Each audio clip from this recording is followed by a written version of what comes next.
Osho covered the plenary at the Assembly Complex, Okimoson, Abeokuta, and his report is presented in this package. Addressing the lawmakers, Commissioner for Finance, Dakpo Okubadejo, outlined the steps taken by the present administration towards the implementation of the economic blueprint for the post-COVID-19 period to further development in all parts of the state, including reducing in the budget size of some sectors and agencies in line with the global socio-economic challenges posed by the pandemic. This step, according to the Commissioner, was in line with the federal government's resolve to also slash its budget and revenue projection in line with new economic realities and shortfall in oil prices in the global market. The original assumption based on the federal government budget was $57, all right? And so therefore, because we've now seen oil prices below $30, of course we've seen it ramp up again slightly, but because this volatility is one that is here to stay, so the budget has to be amended. While fielding questions from the lawmakers, Okubadejo ascribed the adjustment in the 2020 appropriation law to the ravaging pandemic, saying it has caused a downfall in the nation's economic index, including the gross domestic products, GDP. The Assembly thereafter passed the second reading of the Bill Year 2020 Appropriation Amendment Law 2020 after the Chairman, House Committee on Finance and Appropriation, Honorable Kunle Shobo Kola, moved a motion for its second reading, seconded by Honorable Solomon Osho and supported by the whole House through a voice vote. The action, according to the Assembly, was based on the earlier engagements with the State Commissioner for Finance on the rationale behind the proposed reduction in the 2020 budget. Responding, Speaker Olakunle Oluomo, while committing the bill to the House Committee on Finance and Appropriation, underscored the need to speed up the process of redesigning land title for the people to allow property owners enjoy the benefits of holding title documents for all economic or business dealings. The Assembly also passed a resolution to amend the State Traffic Compliance and Enforcement Code Trace Amendment 2007 in view of the need to address the high rate of road accidents in the state. The passage of the resolution followed a motion moved by a member representing Odeda State Constituency, Honorable Oludaisi Elemide, seconded by Honorable Aruna Wahab, and supported by entire lawmakers through a voice vote. Olabisi Onabanjo University has generated 1.036 billion naira between January and June this year, while its Taishilar University of Education counterparts also generated a sum of 1.011 billion naira as revenue within the same period in their quest to meet the contemporary and future needs of the nation through the training of students who could compete favorably with their counterparts across the globe. The Vice Chancellor of the institution, Professor Ganiu Olatunde, who was represented by the Deputy Vice Chancellor, Academics, Professor Deji Agbola, and his counterpart from Taishilar University of Education, Professor Abayomi Arigbabu, stated this during the ongoing 2020 budget assessment of the institutions before the members of the State House of Assembly Committee on Education, Science and Technology led by Honorable Ademuyiwa Adeyemi at the Assembly Complex, Okimoson, Abeokuta. Professor Deji Agbola said that the revenue was generated from different revenue sources, including tuition fees, contractors' registration fees, transcript, acceptance fee, rent of university properties, grant and subventions, among others. He listed ongoing projects in OOU within the period to include construction and furnishing of Faculty of Science building, that of Social Science building built at main campus, while that of Architecture building at Ibogun campus, Agriculture Science building at Ayethoro, Anatomy building, as well as Animal House building at Shagamu campus.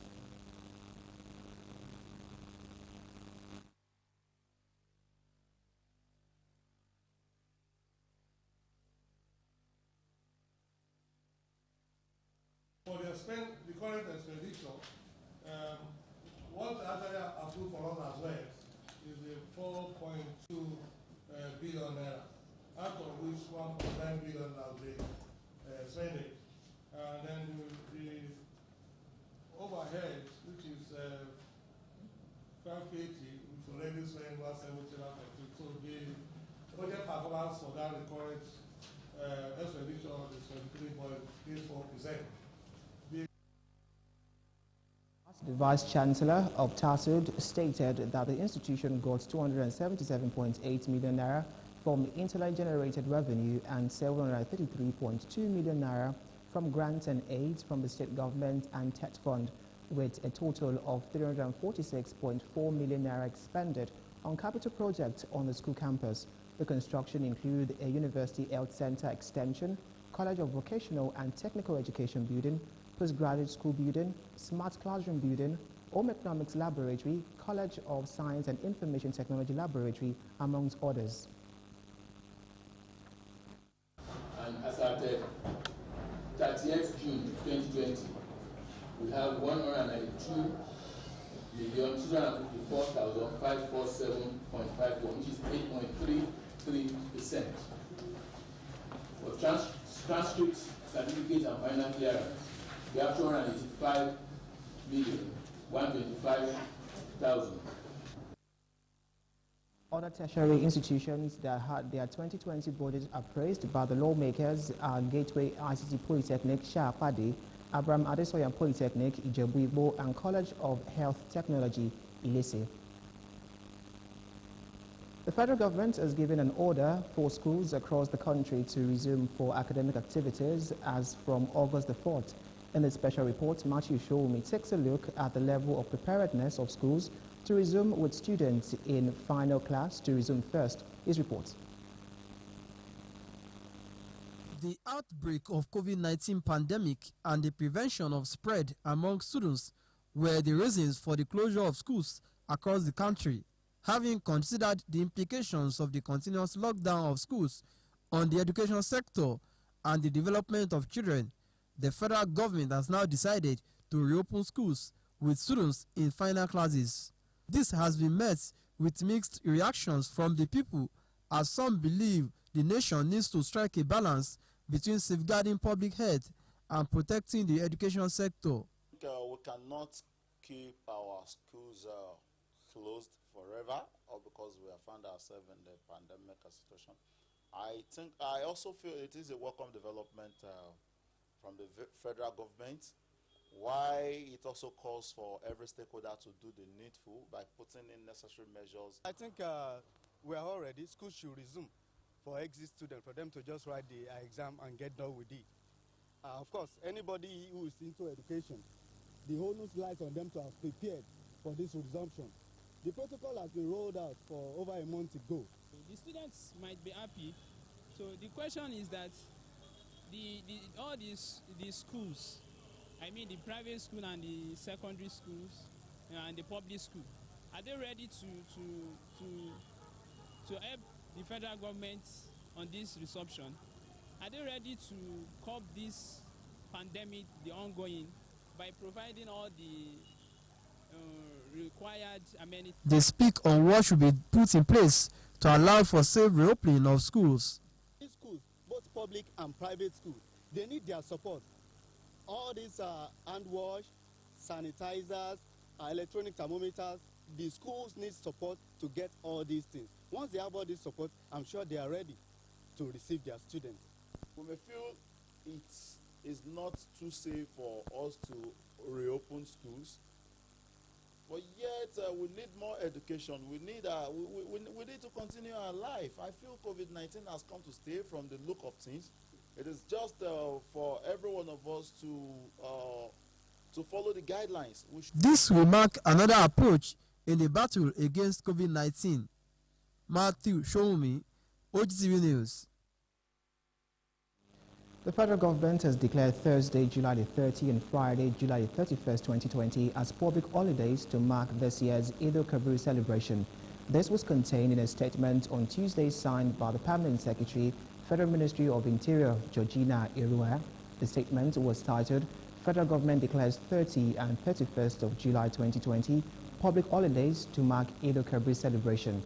The Minister of the Interior, Rafiu Aregbesola, while making the declaration on behalf of the federal government, congratulated Muslim faithfuls and all Nigerians, both at home and abroad, on the occasion.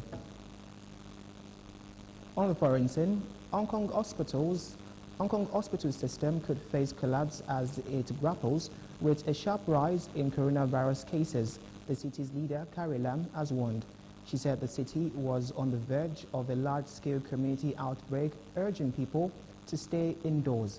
New regulations, including mandatory face masks and the closure of dining restaurants, kick-started on Wednesday. Hong Kong, which had early success against COVID-19, is now regularly reporting over 100 new cases daily. Less than a month ago, the average number of new daily cases was 10. Ms. Lam called on residents to adhere strictly to social distancing measures and stay at home as long as possible. Our remarks comes as Hong Kong confirmed another 106 coronavirus cases on Tuesday and reported its 23rd overall death. And to end the news, no one is more hated than he who speaks the truth. Also, don't forget that you can now watch us live on these platforms: Apple, Roku, Windows, BlackBerry, Facebook, and Android devices. You can also watch us live on our website, www.odtv.com.ng/live. And that's it on our news at noon. Thank you very much for watching.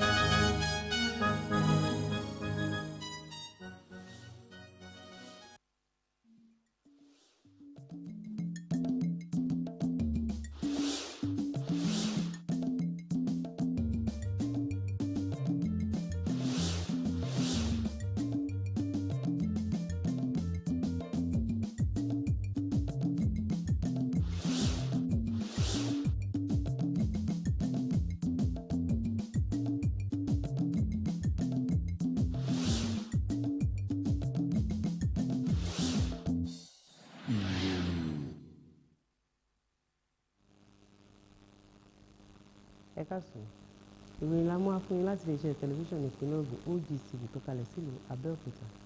Bọ́lájí Akínyẹmí ni oníròyìn yín. Ààrẹ Muhammadu Buhari ti darí ìjókòó ìpàdé ìgbìmọ̀ ìṣàkóso àpapọ̀ ilẹ̀ wa nílùú Àbújá nílé iṣẹ́ aláṣẹ lórí ẹ̀rọ ayélujára.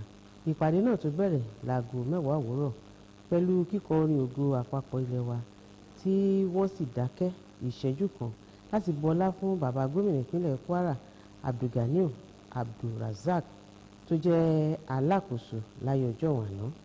Alákòóso fún ọ̀rọ̀ ẹ̀ka ètò ìdájọ́ tó tún jẹ́ agbẹjọ́rò àgbà Abubakar Malami, alákòóso fún ọ̀rọ̀ ètò ìṣúná àti ààtò arábìnrin Zainab Ahmed, alákòóso fún ọ̀rọ̀ ìrìnàjò ọkọ̀ òfurufú aṣòfin àgbà Hadi Sirika, alábòjútó fún ọ̀rọ̀ abẹ́lé ọ̀gbẹ́ni Rauf Aregbesola, alákòóso fún ọ̀rọ̀ àyíká Muhammad Mahmood àti alákòóso fún ọ̀rọ̀ okòwò Níyì Adébáyọ̀ wà níbi ìjókòó ìpàdé náà. Àwọn yòókù tí wọ́n tún wà níbi ìjókòó ìpàdé ọ̀hún ni alákòóso fún ọ̀rọ̀ ohun àmúṣagbára àti alákòóso fún ọ̀rọ̀ ìròyìn àti àṣà Lai Mohammed. Lọ́jọ́ ìṣẹ́gun àná, ilẹ̀ Nàìjíríà tún ti ní àkọsílẹ̀ àwọn tó ṣẹ̀ṣẹ̀ lùgbàdì àrùn kòrónà tó jẹ́ 2,404 ènìyàn, ìyẹn 624, tó jẹ́ kí àpapọ̀ àwọn tó ti kó àrùn náà di 1,041 àti 4,804 gẹ́gẹ́ bí àjọ tó ń léwájú ìdènà àjàkálẹ̀ àrùn ilẹ̀ Nàìjíríà ṣe wí. Nínú òpó ẹ̀rọ abẹ́yẹfò kan lálẹ́ àná ni àjọ NCDC ti sọ pé èèyàn 8 tó ti jẹ́ ìpè Ọlọ́run látàrí àrùn náà, gẹ́gẹ́ bí iye àwọn tó ti bọ́ lọ́wọ́ àrùn náà torí ti kó yọ ti jẹ́ èyí tí ó jẹ́ 18,764 ènìyàn.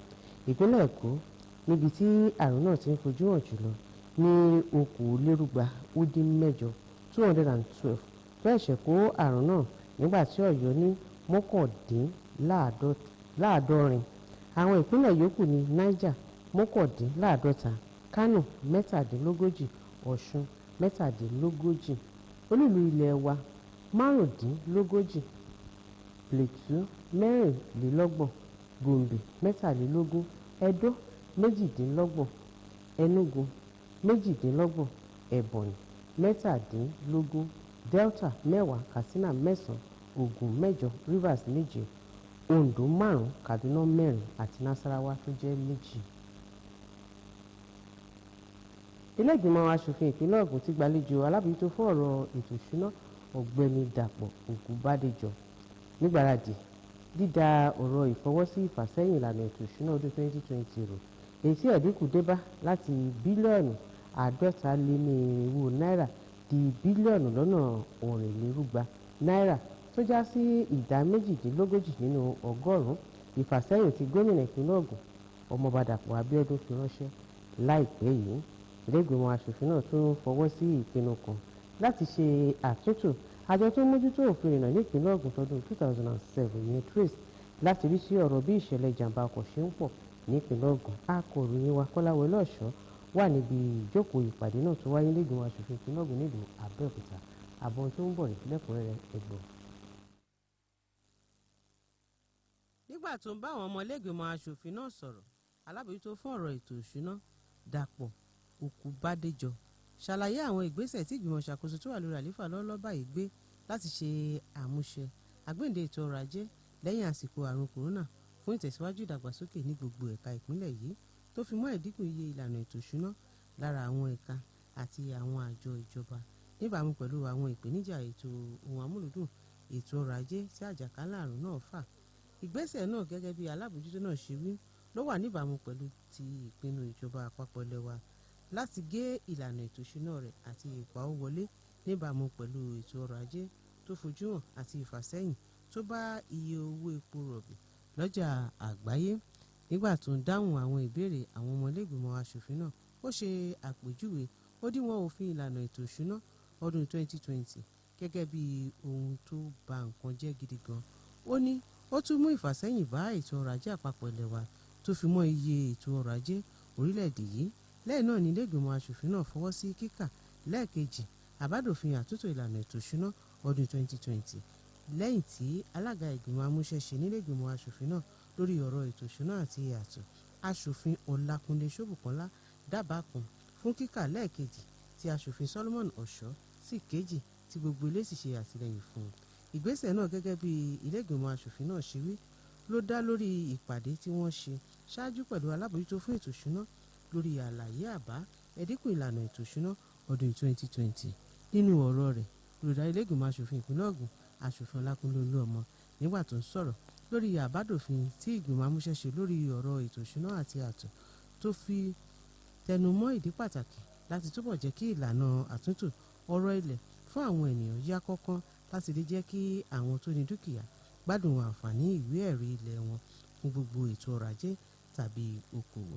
Ilé-ìgbìmọ̀ aṣòfin náà tún fọwọ́ sí ìpinnu láti ṣe àtúntò àjọ tó ń rí sí ọ̀rọ̀ òfin ìrìnnà trace tọdún 2007 láti lè rí sí bí ìṣẹ̀lẹ̀ ìjàmbá ọkọ̀ ṣe ń pọ̀ nípínlẹ̀ yìí. Ìfọwọ́sí ìpinnu náà ló tẹ̀lé àbá kan tí aṣòfin Olúdáìsí Ẹlẹ́mìdé tó ń ṣojú ẹkùn ìdìbò Ọ̀dẹ́dá dá tí aṣòfin Haruna Wahab kejì tí gbogbo ilé sì ṣe àtìlẹ́yìn fún un.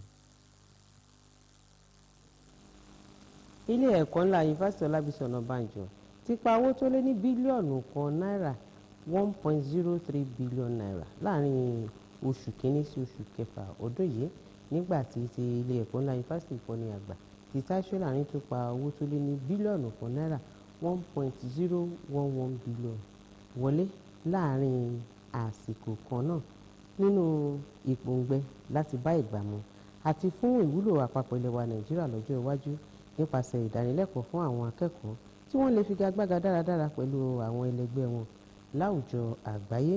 Gíwá ilé ẹ̀kọ́ náà ọ̀jọ̀gbọ́n Ganiu Ọlátúndé tí igbákejì rẹ̀ lẹ́ka ètò ìkẹ́kọ̀ọ́ ọ̀jọ̀gbọ́n Dèjì Agboola ṣojú fún àti ẹlẹgbẹ́ rẹ̀ láti ilé ẹ̀kọ́ ńlá Yunifásítì Ìkọ́ni àgbà Táíṣò Láàrin ọ̀jọ̀gbọ́n Àbáyọ̀mí Arígbàbọ̀ ṣípayá ọ̀rọ̀ yìí lásìkò ètò ìgbéléwọ̀n ìlànà ètò ìṣúná àwọn ilé ẹ̀kọ́ gíga náà tó ń lọ lọ́wọ́ níwájú àwọn ilé ìgbìmọ̀ aṣòfin ìpínlẹ̀ Ògùn àti ìgbìmọ̀ ìyẹn nílé ìgbìmọ̀ aṣòfin náà tó ń rí sí ọ̀rọ̀ ètò ẹ̀kọ́ sáyẹ́ǹsì àti ìmọ̀ ẹ̀rọ etí aṣòfin Adémúyìwá Adéyẹmí léwájú rẹ̀ nílé ìgbìmọ̀ aṣòfin náà lókè mọ̀sán nílùú Abẹ́òkúta ọ̀jọ̀gbọ́n Dèjì Agboola sọ pé owó náà wọlé láti oríṣiríṣi ẹ̀ka ìpawówọlé tó fi mọ́ owó iléèwé owó ìforúkọsílẹ̀ àwọn agbaṣẹ́ṣe owó ìtẹ́wọ́gbà akẹ́kọ̀ọ́ yíyá dúkìá ilé ẹ̀kọ́ náà lò àti àwọn ọ̀nà mìíràn gbogbo wọ́n ṣe àlàyé àwọn iṣẹ́ àkànṣe tó ń lọ lọ́wọ́ nílé ẹ̀kọ́ ńlá Ifásitì Ọlábísí Ọ̀nàbànjọ láàrin àsìkò náà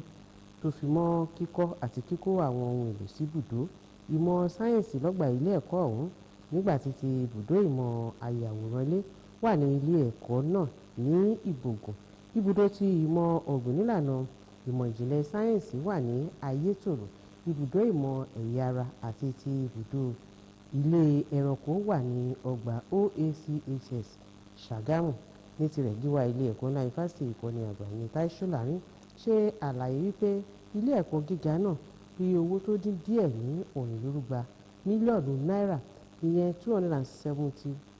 277.8 million láti owó tí wọ́n ń pa wọlé lábẹ́lé tí owó tó lé ní okòóléníẹ̀ẹ́dẹ́gbẹ̀rin mílíọ̀nù náírà ìyẹn 733.2 million jẹ́ látara owó tí wọ́n rí gbà àti ìrànlọ́wọ́ láti ọ̀dọ̀ ìjọba ìpínlẹ̀ Ògùn pẹ̀lú àpapọ̀ owó tó lé ní òjìlélọ́ọ̀ọ́dúnrún mílíọ̀nù náírà ó lé díẹ̀ 346.4 million ni wọ́n ná sórí àwọn iṣẹ́ àkànṣe pàtàkì nílé ẹ̀kọ́ gíga náà tó jẹ́ kíkọ́ àmúgbòrò ẹ̀ka ibùdó ètò ìlera ilé ẹ̀kọ́ ẹ̀kọ́ṣẹ́ ọwọ́ ilé ẹ̀kọ́ ìmọ̀ ẹ̀rọ àti àwọn nǹkan mìíràn gbogbo àwọn ilé ẹ̀kọ́ gíga yòókù tó ṣe àgbéléwọ̀n ìlànà ètò ìṣúná wọn fọ́dún 2020 níwájú àwọn ọmọ ilé ìgbìmọ̀ aṣòfin náà ní ilé ẹ̀kọ́ gíga gbogbo ìṣe Gateway ICT Polytechnic ṣàpàdé Abraham Adesanya Polytechnic Ìjẹ̀bú-Igbó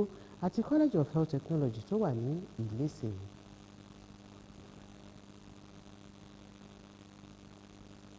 Ìjọba àpapọ̀ ti pàṣẹ fún àwọn ilé ẹ̀kọ́ jákèjádò orílẹ̀-èdè yìí láti bẹ̀rẹ̀ ètò ìkẹ́kọ̀ọ́ padà láti ọjọ́ 4 oṣù kẹjọ ọdún yìí. Nínú àkànṣe ìròyìn yìí ni Matthew Ṣóhùnmí bójú wo ìmúrasílẹ̀ àwọn ilé ẹ̀kọ́ láti wọlé padà tó fi mọ́ àwọn akẹ́kọ̀ọ́ tó wà ní ìpele àṣekágbá tí wọn yóò kọ́kọ́ wọlé.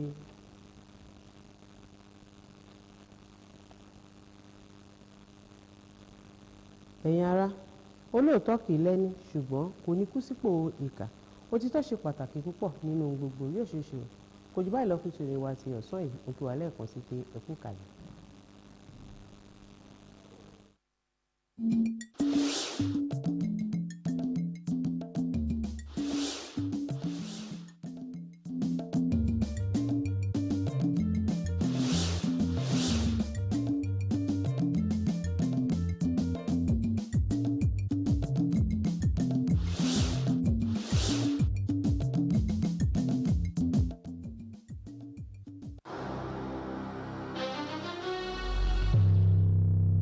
This is OGTV, the People's Telly.